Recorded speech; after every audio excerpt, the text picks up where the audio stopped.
So, வணக்கம் boys and girls. Here I come. Oh. Here. Hey, चलो कना ये रासा. இந்த வீடியோவில் நம்ம ரீல்ஸ் ரிவ்யூ தான் பண்ண போகிறோம். கிட்டத்தட்ட 6 மாதம் ஆகுது. 6 மாதத்துக்கு முன்னாடி ரீல்ஸ் வீடியோ ஒன்று போடணும். அதுக்கப்புறம் இப்போ போடுவேன். நான் சில விஷயத்தெல்லாம் பேசிட்டு அதுக்கப்புறம் நான் ரீல்ஸ் ரியாக்ஷன் பண்ண போகிறேன். ரீசெண்டாக வந்து இர்ஃபானை பற்றி சில கான்ட்ரவர்சியெல்லாம் போயிட்டு இருக்கு. அவரை பற்றி 6 மாதத்துக்கு ஒரு கான்ட்ரவர்சி வந்துட்டு தான் இருக்கு. ரம்ஜான் அன்னைக்கு டொனேஷன் பண்ண போகிறேன், ட்ரெஸ் கொடுக்க போகிறேன் அப்படின்ற ஒரு வீடியோ ஒன்று போட்டிருந்தாரு. அதில் வந்து சில விஷயம்லாம் பேசியிருந்தாரு. இதுங்க காரம் நிற்காம போனது, அதை வந்து ஹுக் லைனா யூஸ் பண்ணது, அது எல்லாமே பண்ணியிருந்தாரு. அதை பத்தி நிறைய யூடியூபர்ஸ் பேசிட்டாங்க, கண்டென்ட் கிரியேட்டர்ஸ் எல்லாம் பேசிட்டாங்க. நம்ம பேசி மட்டும் என்ன கேட்க போறாரு.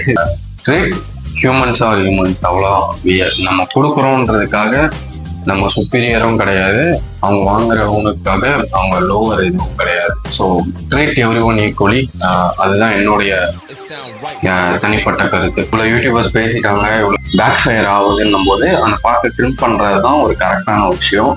அது அவர் இன்னும் கட்டும் பண்ணல, எதுவும் பண்ணல, அதே குரூப்போட தான் இருக்கு, அதே வீடியோ அப்படியே தான் இருக்கு. அப்போ பேசுற யூடியூபர்ஸ்க்குலாம் வந்து ஸ்ட்ரைக் கொடுத்துட்டு இருக்காரு. அவரோட ஃபுட்டேஜ் ஏதாச்சும் ஒன்று யூஸ் பண்ணலாம் ஸ்ட்ரைக் கொடுத்துட்டு இருக்காரு அப்படின்ற மாதிரி ஒரு விஷயமும் ஒன்று போச்சு. இதே மாதிரி தான் வந்து விஜய் சித்து விளாக்ஸ்லயும் அவர் பண்ணாரு. அவரோட எடிட்டரை வந்து அப்யூஸ் பண்ணதுக்காக அவருக்கு வந்து ஒரு பேக் ஃபயர் ஆச்சு. அந்த பார்ட்டை மட்டும் ட்ரிம் பண்ணாரு. ட்ரிம் பண்ணிட்டு அதுக்கப்புறம் தான் வந்து பேசின எல்லாருக்கும் வந்து ஸ்ட்ரைக் கொடுத்தாரு. அது கரெக்டும் கிடையாது. காப்பிரைட் ஸ்ட்ரைக் வந்து அவங்களுக்கு மெயிலோ இல்லை நோட்டிஃபையோ பண்ணிட்டு அதுக்கப்புறம் தான் காப்பிரைட் ஸ்ட்ரைக் கொடுத்துருக்கணும். ஸோ அதுவும் கரெக்ட் கிடையாது. ஆனா இவராவது அந்த ஒரு ஸ்டெப் ஒன்று எடுத்தாரு. நான் அந்த பாட்டை வந்து நான் ரிமூவ் பண்றேன் அப்படின்ற ஒரு விஷயமும் ஒன்று எடுத்தாரு. ஆனா இர்ஃபான் வந்து அந்த பாட்டையே நான் ட்ரிம் பண்ண மாட்டேன், அந்த வீடியோவே நான் ரிமூவ் பண்ண மாட்டேன், அதுக்கு அப்பாலஜிஸும் நான் பண்ண மாட்டேன், நான் பேசுறவங்களுக்கு மட்டும் நான் ஸ்ட்ரைக் கொடுப்பேன் அப்படின்றதெல்லாம் எப்படி இருக்குன்னா, இங்க எனக்கு போட்டுருக்காதுவும் ஆமாண்டா. ஆமா. என்ன ஒரு விஷயம் சிரிப்பா தெரியுதுன்னா, பாட்டு பாடினதுக்கெல்லாம் காப்பிரைட்ஸ் கிளைம் கொடுக்குறாங்க அப்படின்ற மாதிரி இவரே பேசினாரு ஒரு வீடியோல. ஆனா பேசிட்டு அப்படி கட் பண்ணோம்னா இந்த சைடு எல்லாருக்கும் ஸ்ட்ரைக் கொடுத்துட்டு ஒரு மாதிரி கான்டெக்டே இல்லாத காப்பிரைட்ஸ் கிளைமை விட காப்பிரைட் ஸ்ட்ரைக்கு பெரிய விஷயம். காப்பிரைட்ஸ் கிளைம்னா என்னது, அந்த வீடியோக்கு வர ரெவன்யூ வராது, அவ்வளவுதான். ஸ்ட்ரைக்கு வந்து ஒரு 3 ஸ்ட்ரைக் வந்ததுன்னா அவங்களோட சேனலே போயிடும்.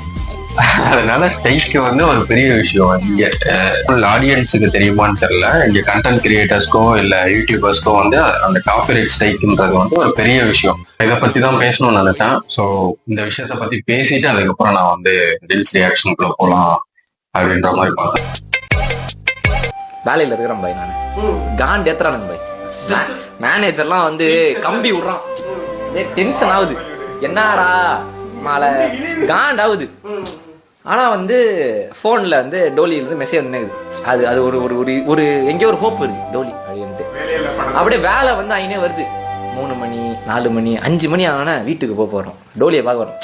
சரி போய் நிந்துற மேனேஜர் கிட்ட பார்த்தா திட்டுறா, சரிடா நான் கூதியா சரிடா கூதிரா மாலை ஆமாடா நான் ஆளு புட்டியலடா சரிடா சொல்லிடா நான் வேலை விட்டு போயிடலாம்.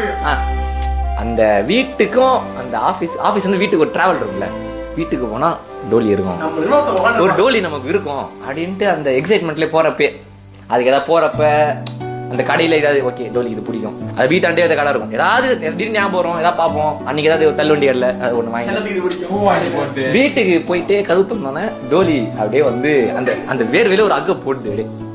என்ன கவலை, இந்த நரேஷனே ஒரு மாதிரி செம்ம ஹோல்சமா இருக்கு. சொல்ல அந்த அது வந்து விஷுவலா என் மைண்டுக்குள்ள அப்படியே ஓடிட்டே இருக்கு. இந்த மாதிரி பசங்கள்லாம் எங்க இருக்கீங்க? Understanding partner.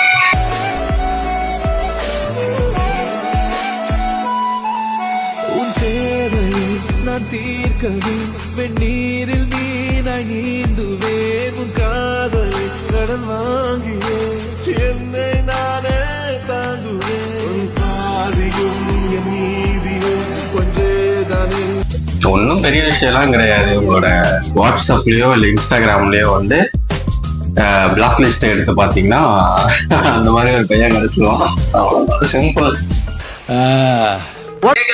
Marriage condition, government job வேலை இருக்கு, சொந்த வீடு இருக்கு, எங்க கிட்ட எல்லாமே இருக்கு, எங்க ப்ரொஃபைல் நல்லா இருக்கு, உங்களுக்கு என்ன வேணும் நீங்க கேட்ட எல்லாமே இருக்கு, அப்ப ஏன் நீங்க ரிஜெக்ட் பண்றீங்க? ஏன் நீங்க பொண்ணு கொடுக்கறதுல நீங்க என்ன வேணா கேட்கணும் நான் கேட்கணுமா? கண்டிப்பா சார். கண்டிப்பாவா?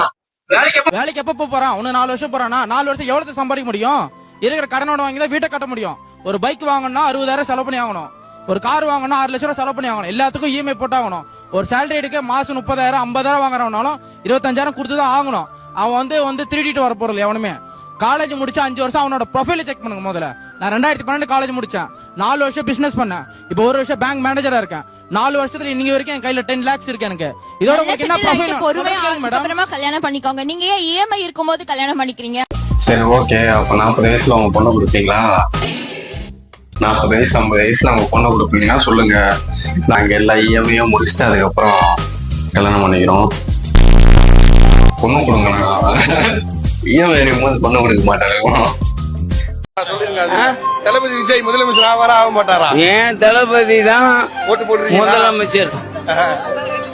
எந்த தளபதி? விஜய் தளபதி. ஓ நீனு எந்த மாதிரி பேசுறிய பரியா? கையிலேயே கமலஹாசன் பச்சை குத்திக்கிட்டு மத்தா விஜய் ரசிகர் நான் போதேன். நீ அந்த மாதிரி என்ன பேசுற? ஏதோ தப்பா பிரசங்கம் நினைச்சீங்க.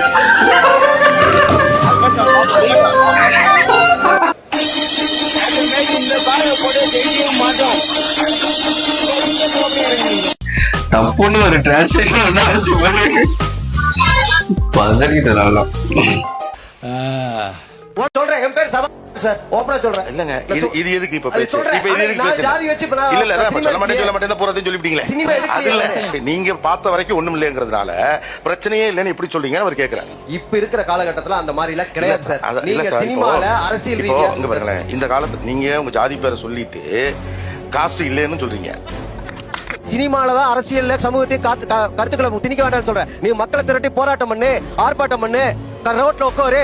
நான் என்னங்கிறேன், நான் 100க்கும் மேற்பட்ட போராட்டங்களை என்னை சார்ந்த மக்களுக்காக நான் போராட்டங்களை முன்னெடுத்திருக்கேன். அத்தனை நல்லபடியா காட்டுங்க. அரசியல்வாதி நல்ல அரசியல்வாதிகள் காட்டுங்க. கக்கன் காமராஜர் போல படங்களை பார்த்து அந்த மாதிரி படங்கள் எடுங்களேன். காமராஜர் படத்தோட டைரக்டர் பேர் என்ன தெரியாது சார். அதுல காமராஜரா நடிச்சவர் யாரு தெரியாது சார். சரி, காமராஜருடைய கோர் அரசியல் என்ன? புரியல. அந்த படம் பாத்தீங்கல்ல? ஆமா சார். அந்த படத்துல அவர் பேசுகிற கோர் அரசியல் அவருடைய அரசியல் சித்தாந்தம் அல்லது மைய அரசியல் மறந்துட்டு சார். ரொம்ப நாள் இந்த ரீல்ஸை பாத்துக்கிட்டீங்களா? அப்படியே இன்னொரு ரீல்ஸ் வந்து காட்டுறேன். இப்ப நீங்க என்னதான் படம் எடுக்கலாங்கிறீங்க? கவர்மெண்ட் ஹாஸ்பிட்டல் நல்லபடியா இங்க பண்ணிட்டு இருக்காங்க. Correct sir. படத்துல நல்லபடியா காட்டுங்க. அரசியல்வாதி நல்ல அரசியல்வாதிகள் காட்டுங்க. கக்கன் காமராஜர் போல படங்களை பார்த்து அந்த மாதிரி படங்கள் எடுங்களேன். கக்கன் காமராஜர் போல படங்களை பார்த்து அந்த மாதிரி படங்கள் எடுங்களேன்.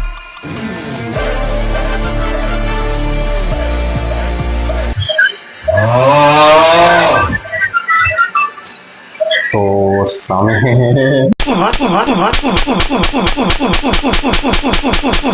அவன் அப்படியே இங்கே மண்ணு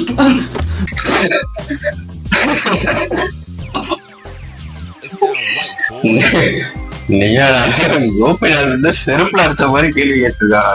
சரி, காமராஜர் படத்தை பத்தி சொல்றா, அதுல பேசிருக்க கோர் அரசியல் பத்தி பேசுறான்னு சொன்னா அது தெரியல இவனுங்களுக்கு. அந்த காமராஜர் பார்க்க போட்டு கட் பண்ணி இவனோட பேஜ்ல போட்டு பின்னாடி ஜாதி பேரை போட்டு சுத்திட்டு இருக்காங்க. இப்படிதான் சுத்திட்டு இருக்கானுங்க இன்ஸ்டால. பண்ணா நாங்க யாரு தெரியுமா, நாங்க என்ன ஜாதி தெரியுமா, நாங்க இன்னும் எவ்வளவு தெரியுமா அப்படின்னு தான் பேசிட்டு இருக்கானுங்க. விஷயம் இப்ப சிரிச்சுட்டே சொன்னாலுமே காமராஜரோ இல்ல எல்லா தலைவர்களுமே அவங்களோட ஜாதிக்குன்னு உழைச்சவங்க யாருமே கிடையாது. அவங்களோட ஜாதிக்காக மட்டும்தான் இங்க பாலிடிக்ஸ் பண்ணல. எல்லாருமே ஒன்னா இருக்கணுன்றதுக்காக தான் எல்லாருமே போராடி இருக்காங்க. தலைவர்களே ஜாதி தலைவரா மாத்தும் போது இட்ஸ் கம்ப்ளீட்லி ஃபக்கிங் கிரேசி. இதே மாதிரி சில பேர்லாம் பண்ணிட்டு இருக்காங்க. இப்போ காலங்கால அவரோட போட்டோ அடிக்கிறது, திருவிழால அந்த டிஷர்ட்டை போட்டு விற்கிறது, அது எல்லாமே it's completely fucking Crazy man. இது மாதிரி எரிச்சல் மயிரா தான் வருது.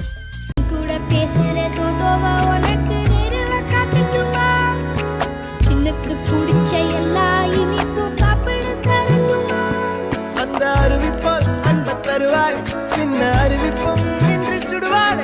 நீயும் தும்மிடி தும்மிடி ஆயுசு 100ஆக, என் உயிர் உன்னோட 10 லட்சத்தாக, என் பார்வை உன்னோடு உன்பம்.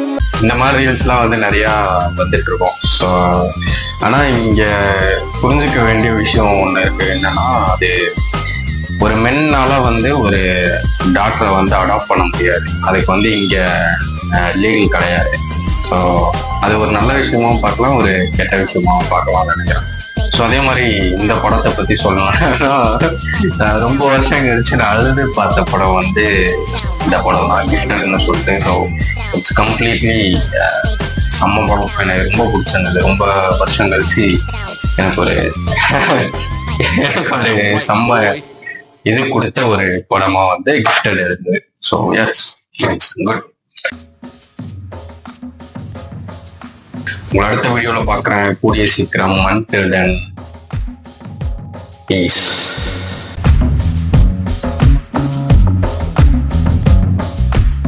ஆக்சுவலா வீடியோ பார்த்துட்டு சப்ஸ்கிரைப் பண்ணாதவங்க கவுண்ட் வந்து ரொம்ப கம்மியா இருக்கு. நான் ஆல்மோஸ்ட் 75% வீடியோ பார்த்துட்டு நாட் சப்ஸ்கிரைபர்னு இருக்கு. நல்லா இருப்பியா? வீடியோ பார்த்துட்டு சப்ஸ்கிரைப் பண்ணிட்டு போங்க. லைக் பண்ணுங்க, ஷேர் பண்ணுங்க, சப்ஸ்கிரைப் பண்ணுங்க. ஓகே, அதான் ஆக்சுவல் யூடியூபராக மாறிடுவோம்னு நினைக்கிறேன்.